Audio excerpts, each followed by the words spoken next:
आगे बढ़ते हैं भोपाल से खबर आपको बता दें कि रिटायर्ड प्रशासनिक अफसर वरद मूर्ति मिश्रा ने एक बड़ा ऐलान किया है। बंसल न्यूज पर उन्होंने ये कहा है कि अब वे राजनीति में अपनी सेवाएं देंगे। प्रदेश में तीसरे दल की आवश्यकता है। नया दल बनाकर पूरी 230 सीटों पर लड़ेंगे। बीजेपी कांग्रेस दोनों पर जनता का विश्वास नहीं है, यह बात भी वरद मिश्रा ने कही है। तो नौकरी में रचनात्मक काम करने की जगह नहीं है। ब्यूरोक्रेट अफसर ढूंढ रहा है और कोई भी अब नौकरी नहीं करना चाहता।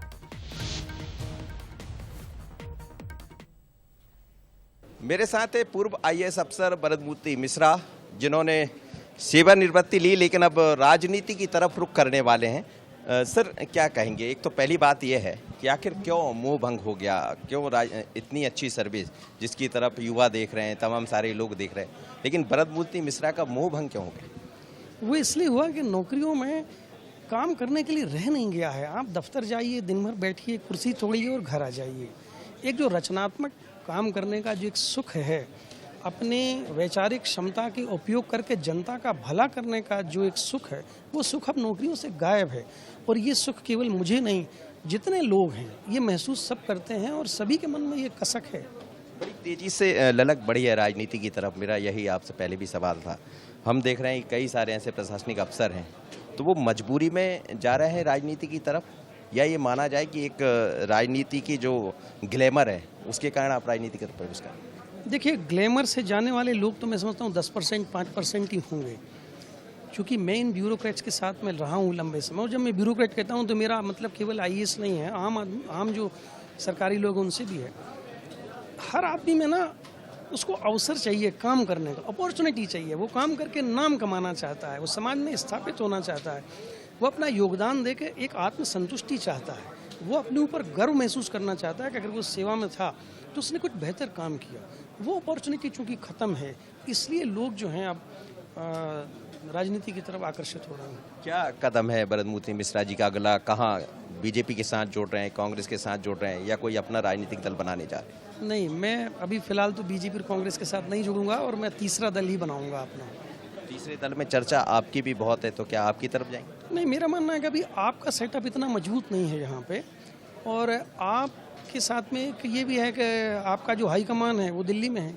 और मेरा ये मानना है कि जिस सरकार की हाई कमान है, चाहे बीजेपी, चाहे कांग्रेस हो, चाहे आप हो, अगर हाई कमान राज्य के बाहर है तो आप ये मान के चलना है कि वो सरकार यहाँ स्टेट में काम नहीं कर पाएगी। यहाँ स्थानीय दल ही चाहिए जिसकी हाई कमान भी भोपाल, जबलपुर, इंदौर, ग्वालियर में ही लोगों को आसानी से उपलब्ध हो जाए। मध्य प्रदेश की जो राजनीति रही है वो दो दलीय आधार पर रही, भारतीय जनता पार्टी और कांग्रेस। बीच में सपा बसपा है, आपका जैसा आप जिक्र कर रहे हैं कि बहुत ज़्यादा नहीं है।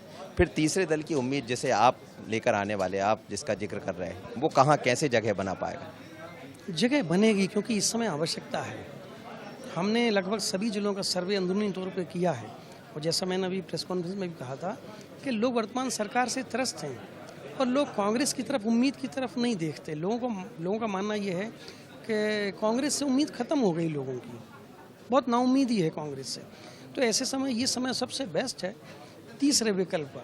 यदि तीसरा विकल्प आएगा और आना है तो वो इसी 23 और 24 के बीच में ही आएगा, क्योंकि मुझे लगता है इसके बाद चीज़ें सेटल हो जाएंगी, या तो दिस साइड या दैट साइड। लेकिन आप कमलनाथ के कारण काफ़ी चर्चा में रहे, छिंदवाड़ा रहते हुए आपने ये कहा कि मैं अब सेवा से अलग होने वाला हूँ। कई तरह की बातों का पहले भी जिक्र हुआ, और कांग्रेस को आप दूसरी दृष्टि से देख रहे हैं, जैसा आप सवाल खड़े करें, तो क्या जी कांग्रेस को दूसरी दृष्टि से देखने का सवाल नहीं है। व्यक्तिगत संबंध अलग चीज़ है, लेकिन अगर व्यक्तिगत संबंधों में से और जनता में से चुनना पड़े तो मेरा ख्याल है किसी भी ज़हीन आदमी को, पढ़े लिखे आदमी को, अच्छे आदमी को जनता को ही चुनना चाहिए। भारतीय जनता पार्टी को बेहतर मानते हैं या कांग्रेस को बेहतर मानते हैं? देखिए, अभी तो दोनों बेहतर नहीं है, क्योंकि हमने निकट भविष्य में दोनों का शासन देख लिया है, दोनों की रीति नीति और कार्यप्रणाली देख ली है।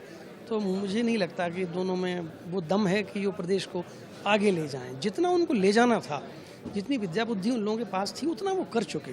अब राज्य को इसके ऊपर जाना है, इससे परे जाना है, इसलिए नेतृत्व भी नया उभरना चाहिए, तभी हमारा राज्य ऊपर जा पाएगा। ये वरद मूर्ति मिश्रा है जो सेवानिवृत्त हो गए, लेकिन अब राजनीति की तरफ कदम रखने वाले। आज बड़ी घोषणा की है, और तीसरे दल के रूप में हो सकता है कि मध्य प्रदेश में एक तीसरा दल नजर आएगा। 230 सीटों पर लड़ने की तैयारी है। दल कैसा होगा, उसमें कौन होंगे, आप समझ सकते हैं। आशीष खरे के साथ मनोज सैनी, बंसल न्यूज, भोपाल।